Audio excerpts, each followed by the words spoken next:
15장 22절로 27절까지의 말씀 저와 여러분이 함께 합독하십니다. 시작. 모세가 홍해에서 이스라엘을 인도하매 그들이 나와서 수르 광야를 들어가서 거기서 사흘 길을 걸었으나 물을 얻지 못하고 마라에 이르렀더니 그곳 물이 써서 마시지 못하겠으므로 그 이름을 마라라 하였더라. 백성이 모세에게 원망하여 이르되 우리가 무엇을 마실까 하매 모세가 여호와께 부르짖었더니 여호와께서 그에게 한 나무를 가리키시니 그가 물에 던지니 물이 달게 되었더라. 거기서 여호와께서 그들을 위하여 법도와 율례를 정하시고 그들을 시험하실세 이르시되 너희가 너희 하나님 나 여호와의 말을 들어 순종하고 내가 보기에 의를 행하며 내 계명에 귀를 기울이며 내 모든 규례를 지키면 내가 애굽 사람에게 내린 모든 질병 중 하나도 너희에게 내리지 아니하리니 나는 너희를 치료하는 여호와임이라. 그들이 엘림에 이르니 거기에 물샘 열둘과 종려나무 70그루가 있는지라. 거기서 그들이 그 물 곁에 장막을 치니라. 아멘. 할렐루야. 오늘도 하나님께서 함께 하시는 은혜가, 말씀 가운데 깨닫게 하시는 은혜가 가득하시길 예수님의 이름으로 축복합니다. 광야에서 만나는 태양, 특히 중천에 떠서 머리 위에 있는 그 내리 찍는다고 표현하고 싶은데, 그 태양은 마치 우리 이 뇌 속을 삶은 달걀처럼 만들 정도로 굉장히 무섭습니다. 강력합니다. 태양 밑에서 죽기를 간구했던 선지자 엘리야, 선지자 요나를 기억하시죠? 그래서 광야에서 물이 굉장히 중요하다는 사실 또한 알 수 있습니다. 22절에 물이 없이 3일을 그들이 수르 광야를 걸었다라는 사실은 굉장히 끔찍한 일입니다. 노약자와 영유아들처럼 가장 약한 사람들부터 이제 이상이 나타나기 시작할 텐데 위험 신호가 옵니다. 그러다가 결국은 물을 발견하고 마셨는데 물이 씁니다. 쓰다는 것은 무기질이 많거나 오염이 되었거나 동물의 사체가 빠졌거나 이렇게 돼서 오염이 되었거나 해서 먹을 수 없는 물이라는 뜻이고 먹으면 큰일 난다라는 뜻입니다. 바로 앞에 있던 기사는 모세가 또 미리암이 홍해를 건넌 것에 대해서 감사하는 찬송이 나옵니다. 그러니까 지금 쓴 물을 마신 사건이 이스라엘 백성이 어떤 죄를 져서 하나님이 일부러 그렇게 하신 것이 아니라는 것이죠. 왜 이런 고난이 찾아올까요? 저는 두 가지로 보게 되는데, 첫째는 한번 따라해 볼까요? 성장통. 네, 영적인 성장통이기 때문입니다. 여러분, 몸이 자라기 위하여서 아픈 것을 성장통이라고 합니다. 저는 초등학생 딸이 있어서 그 아이가 종종 아프다고 하는데, 영이 자랄 때도 때로는 필요한 고난들이 있습니다. 이러한 고난은 결코 우리를 망하게 하지 않습니다. 여러분, 성경에 나오는 사람 중에 한 사람이라도 사막에서 죽었더라 이런 사람 보셨습니까? 없습니다. 하나님은 의미 없는 고난을 허락하지 않으시기 때문입니다. 25절에 보면은, 특별히 25절을 보시면 여기서 주목해야 될 단어는 거기서라는 단어입니다. 거기서 법도와 율례를 정하셨다라고 말씀하시죠. 강조하시죠.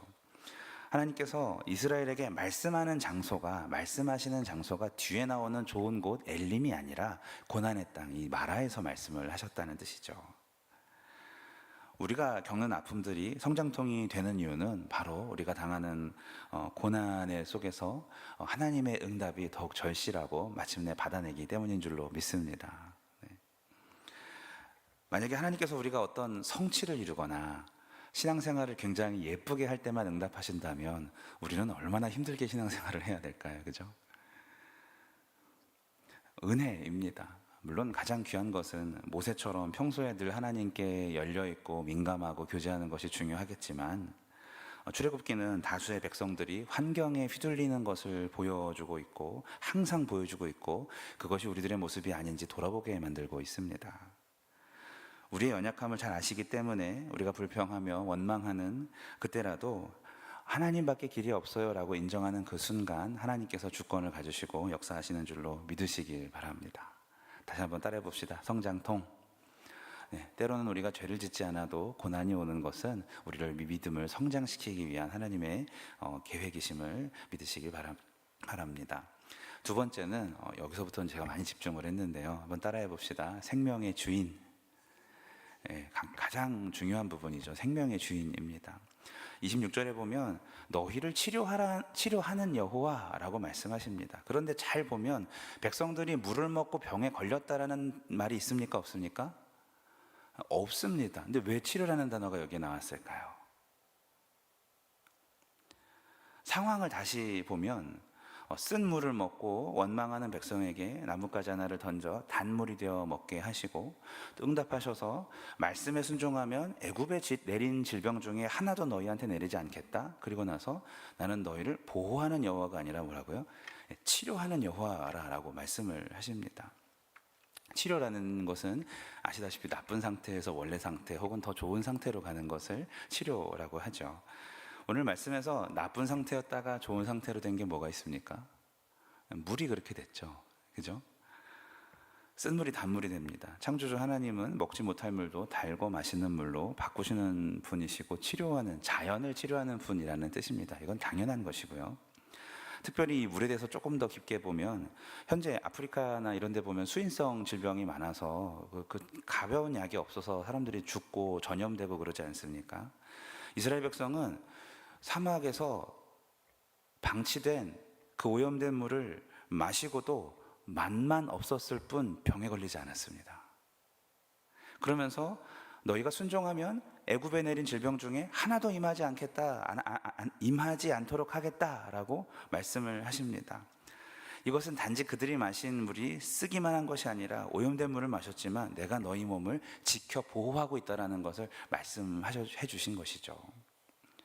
하나님은 모세를 통해서 분명히 엘림으로 갈 계획을 가지고 보내셨습니다. 그런데 자기들이 목이 말라서 중간에서 마라의 오염된 물을 먹길래 하나님께서 능력으로 질병의 요소들을 묶으시고 살려줬더니 오히려 물이 쓰다고 불평을 합니다. 그래도 감사한 것이 혼내지 않으시고 단물로 바꿔주셨어요. 나뭇가지를 던졌고 그 나뭇가지가 십자가를 상징한다, 이런 설교를 많이 들어보셨을 것입니다. 어쨌든 은혜를 통하여서 그렇게 단물을 먹고 마음이 좀 말랑말랑해진 상태가 되었을 때, 그때 하나님께서 불평이 사그러들 때 조치를 먼저 하신 하나님께서 백성들에게 말씀을 한 것이죠. 하나님은 정말 인내하시는 하나님이시고 우리에게 맞춰 주시는 하나님이심을 믿으시길 바랍니다.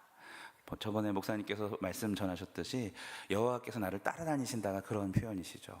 우리들을 휘두르지 아니하시고 우리들을 이해하시고 인정하시면서 바꾸어 가시고 성장시키시는 분이심을 기억하시길 바랍니다. 나는 너희를 치료하는 여호와라. 하나님의 치료는 우리가 아픈 다음에 만나는 의사가 사후 관리를 하는 것처럼 그런 치료가 아니라 아예 마가복음 16장에 너희가 무슨 독을 마셔도 해를 받지 아니하실 것이라 말씀하시는 것처럼 예방해 주시고 온전케 보존해 주신다는 말씀이 거기서부터 시작한다는 말씀임을 기억하시길 바랍니다. 더군다나 조금 더 내려가면 물샘 12이 있어요. 이스라엘이 지금 몇 지파죠? 12지파가 싸우지 않고 한꺼번에 마실 수 있는 것들을 준비해 놓고 기다리셨던 하나님이십니다. 따라해 봅시다. 완벽하신 하나님, 우리를 온전케 하시는 주님은 완벽하신 하나님이십니다. 지금 같은 의술도 또 시설도 없는 시대에 열악한 사막의 이스라엘 사람들이 수인성 질병에 걸렸고, 그렇다면 정말 또 계속 이동해야 되지 않습니까? 편하게 쉴 수도 없는 그들이라면 생명을 내놓아야 되는 상황이 많이 발생할 것입니다. 사막에서 질병은 죽음이죠. 저는 이 말씀이 이렇게 들립니다. 사막을 두려워하는 이스라엘 백성에게 하나님께서 말씀하십니다. 내가 너희를 완전히 지키고 있다 라는 말씀으로 보여요. 한 가지 더 깊게 보니 어린아이부터 노인까지 모두가 이번 사건을 다 겪어야 했던 이유는, 몇몇 사람이 아니라 모두가 다 겪어야 했던 이유는 믿음 생활은 죽고 사는 문제, 생과 사의 문제라는 것을 알려주시는 것입니다. 이제 막 출애굽한 백성들에게 너희가 벌써 생명을 잃을 뻔했어라는 것을 깨닫게 해주시는 것이에요. 하나님을 진짜 사랑한다는 것은, 그분께 내 삶을 맡기고 살아간다는 것은 죽고 사는 문제임을 믿습니다. 하나님께서 우리에게 요구하는 수준은 하나님을 믿어서 복을 받는 수준이 아니라 백성이 어리석은 선택을 했고 살려주신 것처럼 하나님이 없으면 죽는다라는 수준입니다. 목숨을 걸지 않는 신앙생활은 신앙생활이 아니라고 말하는 것 같아요. 신앙생활은 도움 주실 하나님과 반드시 도움을 받아야만 사는 사람들의 만남이 바로 신앙생활인 줄로 믿습니다. 하나님의 도움이 없이는 우리는 죽습니다. 사랑하는 여러분, 예수님을 제대로 믿으시길 바랍니다. 제가 이 말씀을 청소년들한테 설교를 했고 이 지점에서 이렇게 얘기했어요. 얘들아, 제대로 믿자. 그랬더니 애들이 눈물이 그렁그렁 하면서 아멘 하더라고요. 하나님 없이도 살 수 있다면 우리는 아직 출애굽을 못한 겁니다. 하지만 하나님밖에 없다면 우리는 지금 제대로 살고 있는 것입니다. 말씀을 정리합니다. 여러분, 더욱더 성숙을 꿈꾸시고 하나님과의 귀한 약속들을 잘 지켜나가시길 예수님 이름으로 축복합니다. 말씀에, 기도에, 예배에 목숨을 걸고 예수님처럼 살길 축복합니다. 오늘도 하나님만이 내 인생의, 내 생명의, 내 호흡의 주인이십니다 라고 고백하며 일상을 그분께 올려드려서 이렇게 응답을 받는 저와 여러분 되시길 예수님 이름으로 축복합니다. 하나님 감사합니다. 주신 말씀을 통하여서 마라의 은혜가 큽니다. 하나님, 우리가 뜻모르게 당하는 고난들이 있을지라도 성장통으로 여길 수 있는 지혜와 그걸 감당할 수 있는 힘을 더하여 주시고 생명의 주인이신 하나님을 더욱 의지하면서 믿음으로 살아가는 우리 모두가 될 수 있도록 인도하여 주시옵소서. 명절 기간 함께 있는 가족들이 있다면, 자녀들이 있다면 함께 하나님의 은혜 안에 거하는 우리 모두가 될 수 있도록 역사하시고, 신앙생활은 죽고 사는 문제라고 하였사오니 가장 중요한 것, 가장 핵심에 있는 것으로 인지하여 가슴에 품고 하나님과 함께 동행하는 우리 모든 가문들이 될 수 있도록 역사하여 주시옵소서. 예수 그리스도 이름으로 기도합니다. 아멘.